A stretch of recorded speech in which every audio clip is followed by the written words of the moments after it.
And now, ladies and gentlemen, girls and boys, the moment we have been waiting for. Malala, you have furthered the cause of liberty around the globe. You have championed the fundamental and constitutional values of free speech and a free press. You have fought for education as the keystone to freedom, and you have demonstrated the power of one brave voice to change the world. We are honored to celebrate you here in Philadelphia at the National Constitution Center, and it is my tremendous honor to award you the 2014 Liberty Medal.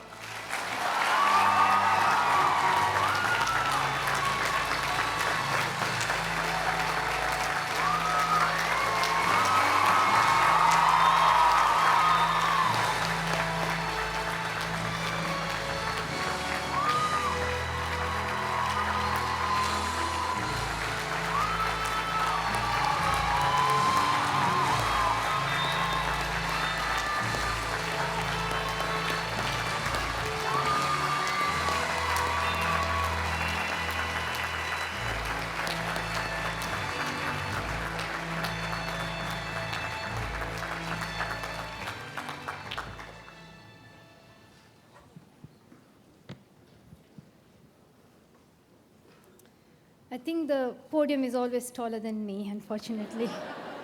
And even though my shoes are like 2 inches taller, but still, it doesn't work. Thank you so much. Bismillahir-Rahmanir-Rahim, in the name of God, the most beneficent, the most merciful, who is the God of all mankind. Mayor Nutter, Mr. Rosen, Ms.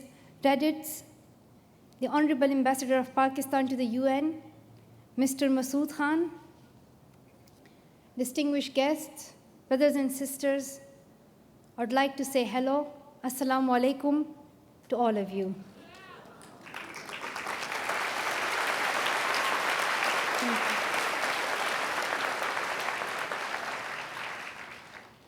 I would have said hello in other languages, but once I went to stage and I said, Hola, assalamu alaikum, marhaba, and then at the end I said au revoir, which means goodbye. So I do not want to make that mistake again, so I just say hello. So I thank the people and especially the children of Philadelphia for their warm welcome, for their love and support. And I want to say hello especially to all the students from Philadelphia whom I invited and who have come here. Thank you so much for coming, and it is a great honor for me to have you all. Dear brothers and sisters, I'm honored to receive this medal. And it's not just a golden medal which you wear, but it's hope, it's courage, and it's support. This encourages me to continue my campaign for education and to fight for the rights of every child. Sometimes people forget that I am a student. I'm 17, and I have exams coming very soon. And last week, when I told my teacher that I could not do my homework because of the Nobel Peace Prize and so on, that excuse didn't work. And she told me, you should finish your homework and tomorrow do it. So I said, yes, miss. So I study history in my school, and I have learned that Philadelphia has a great importance in history, and it is considered as birthplace of America, a birthplace for freedom, for independence, and for this liberty. I learned it was here in Philadelphia that in 1976, 13 American colonies announced their independence from the British Empire with their Declaration of Independence. And it shows that we have something in common that you may know or you may not know. My own beloved country, Pakistan, also became independent from the British Empire in 1947. And I'm proud to have democracy in my country, and I'm proud that my country is independent. And democracy is what guarantees liberty.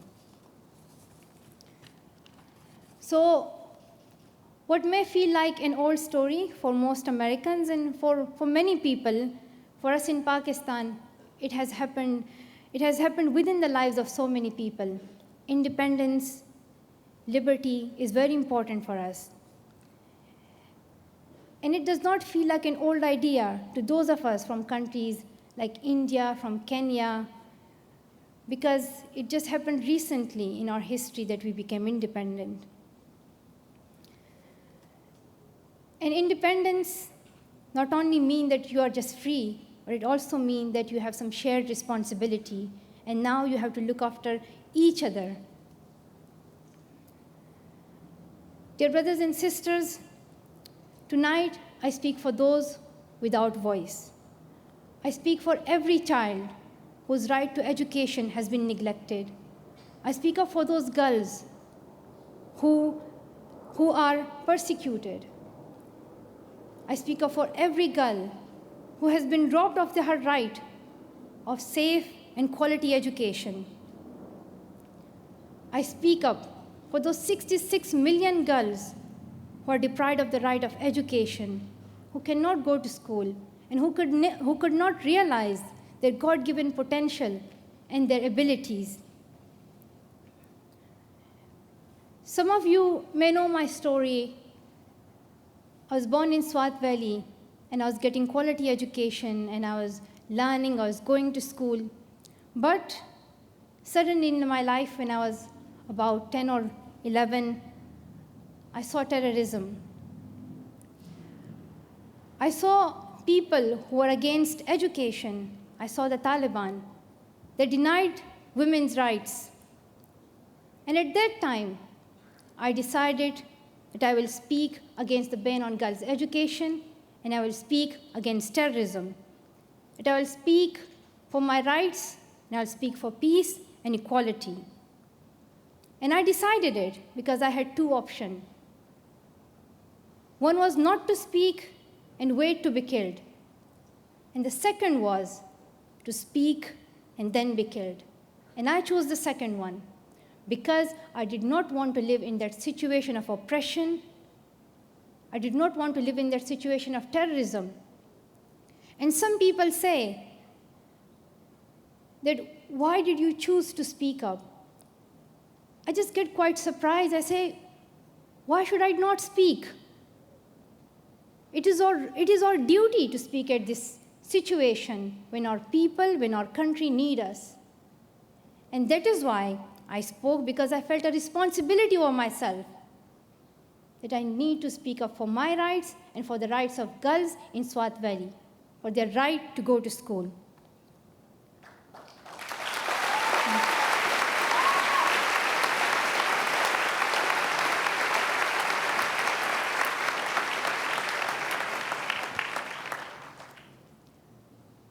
As I said that I was not afraid of anything, except some ghosts and a few dragons, etc. I was not afraid of anyone. I was not afraid of anything. And continuing my education was my dream, and I wanted to do it. But then things did not remain the same, and even though there was peace in Swat, things changed because of the struggle of people. I did not know that one day I would be shot, and I realized that liberty comes at a high price. And the Taliban, they attacked me in order to silence me. But I think they did, but I think they committed a big mistake.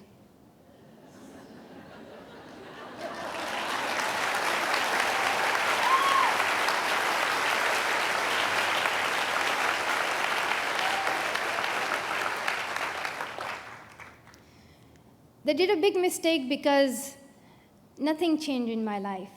As I said, and you heard it, that weakness, fear, and hopelessness died, and strength, power, and courage was born.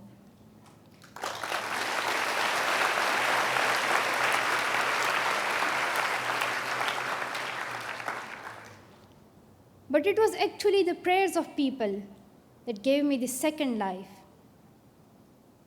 And I'm thankful to God, and I'm thankful to people for their support. And I believe that not only people, but even death supported me, and death did not want me so early. So it said, you just go, I'll just see you later. And I'm very thankful to people because it was the prayers of people and the support of people that did not let me to lose hope. And that is why I restarted this campaign, and I did not say that I'm not going to do it anymore. So tonight, I stand here with this medal, and this is being given to me for my work, which I want to do for the education of girls, for the education of every child. And we have been doing projects in Jordan for the Syrian refugees. I went to Nigeria on my 17th birthday to raise their voice, because we all know that there are more than 270 girls who are abducted by Boko Haram. And I was waiting, because it is the 6th month, and I was waiting that they would be released, but unfortunately, they're not released yet, and they have not been freed yet. And I'm hoping that they will be released soon, and we should continue this struggle. And we have done something through the Malala Fund, but we should all remember that there are still 57 million children who are out of school. And we all need to protect children's rights. So I call upon the world leaders to come together and consider it important. And I stand here, I speak up for my sisters in India who are being raped and then hung on trees in May. I speak up for my sisters and brothers in Syria who were in schools getting quality education, and then suddenly they started living in camps and now are refugees. Their lives are important, and we must struggle for them so that they do not become a generation lost. I raise my voice for my sisters in northern Nigeria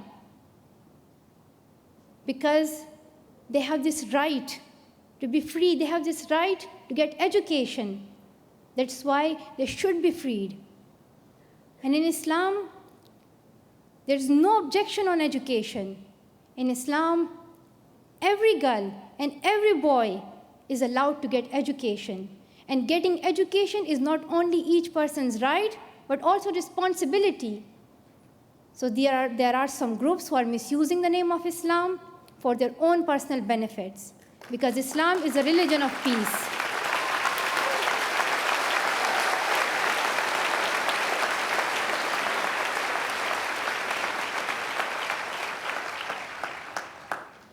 And I also raise my voice for my brothers and sisters in Gaza who were caught in the ceasefire between Israel and Gaza. Why children have to suffer from wars? What crime have they committed? You see children dying every day, children being killed every day. But when you ask what they did nothing. Their only crime is they were born in that area. So I speak up for those children, and now it's important that we help them. It is important that we help them to rehabilitate, and we help them to continue their education. No girl, no child, anywhere in this world should be deprived of education. So let's all lay down our weapons, because we cannot be at peace until we bring peace. Education is the best weapon through which we can fight poverty, ignorance, and terrorism. So I ask all countries all around the world that let us say no to wars.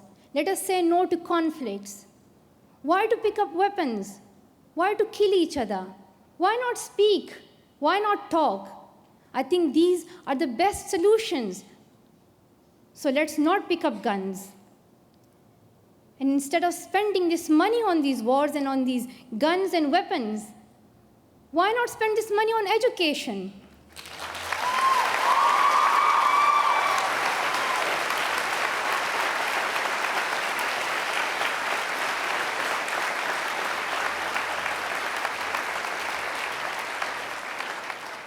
We have this concept that a country becomes powerful just because it has an atom bomb or it has a lot of weapons and soldiers. I think that country is not powerful at all. A country becomes powerful when its people are educated, when its future generation is educated. So let's change this concept and let's try to focus on people.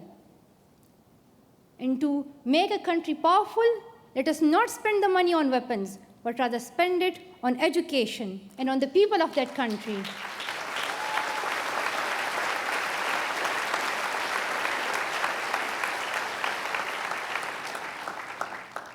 I'm requesting a lot, and I'm asking people to do a lot, but I'm not here just to say words, but I'm also here to share with you that action is also important.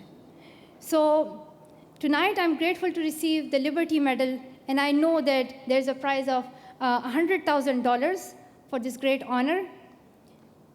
And tonight, I would like to share with you that I have decided that all this fund will go to Pakistan, and this will be spent on children who need education, who need support, and who need help. So this money is going to be very...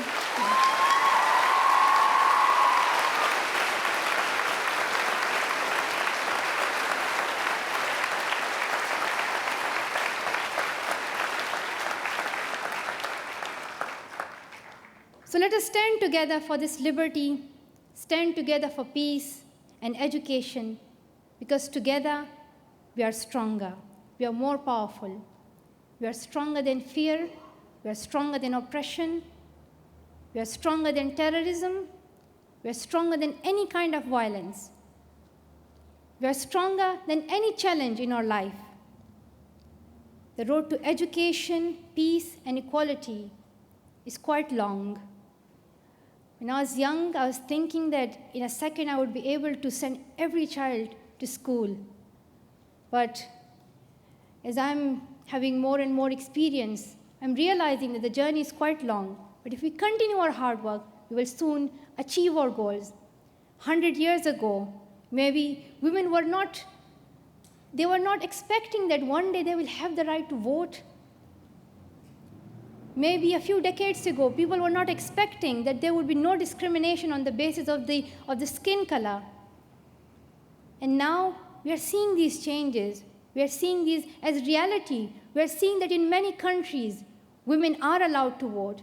We are seeing that there is no discrimination on the basis of the skin color or the language that you speak, even though there are in some countries, but it has been decreasing. So we should be hopeful that the struggle we do does bring change. And I'm hopeful that we will achieve our goals, but we need to work together. History is neither sent from the sky, nor does it get made up by itself. It is we who make history.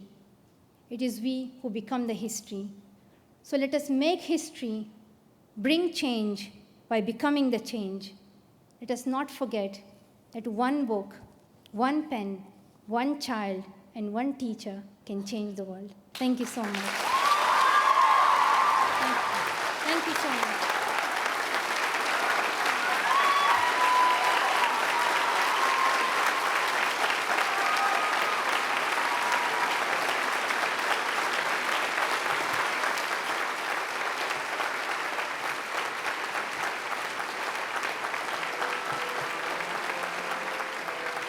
Ladies and gentlemen, thank you for attending the 2014 Liberty Medal ceremony.